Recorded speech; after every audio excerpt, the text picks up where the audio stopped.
from an Islamic perspective. So it was just my kind of like, you know, inroad to Islam. What were your initial conclusions of the Quran? Because obviously, and then when you're reading, when I was reading the translation of the Quran, you know, I felt like the awesomeness, or at least some kind of, this is something real. I felt some kind of power.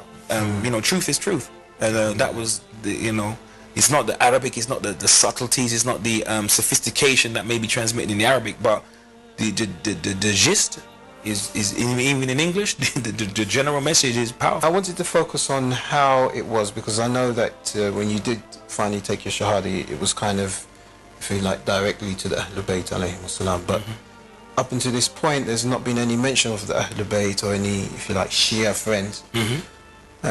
So how did that come about? Because obviously this must have preceded your conversion to Islam, or conversion to Islam. At the time.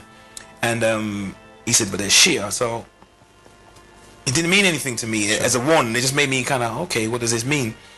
So I met these brothers, Brother Muhammad, and a few other brothers that I can't remember at the time, but they just used to roll thick, just roll tight. And the first time I meeting, I remember seeing them praying, and they finished their prayers and they made salawat, and I was like, just, you know, it seemed, I could sense the seriousness of what they were, what they were. And these guys had just prayed.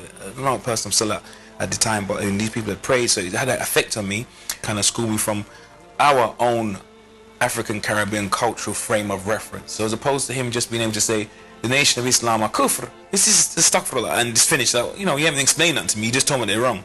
But he would go through in detail why Allah cannot be a man, he cannot sit in time and space. He can't, what did he stand on when he was creating the world? That's very spooky if you think about it. But explain things to me about different groups, or Sunni, Shia, and it just made sense. It just made sense. He was able to explain to me about, you know, why Islam is the last revealed religion, and it makes sense to have 12 custodians that would protect the revelation and protect the religion for generation after generation, whereas other religions haven't had that.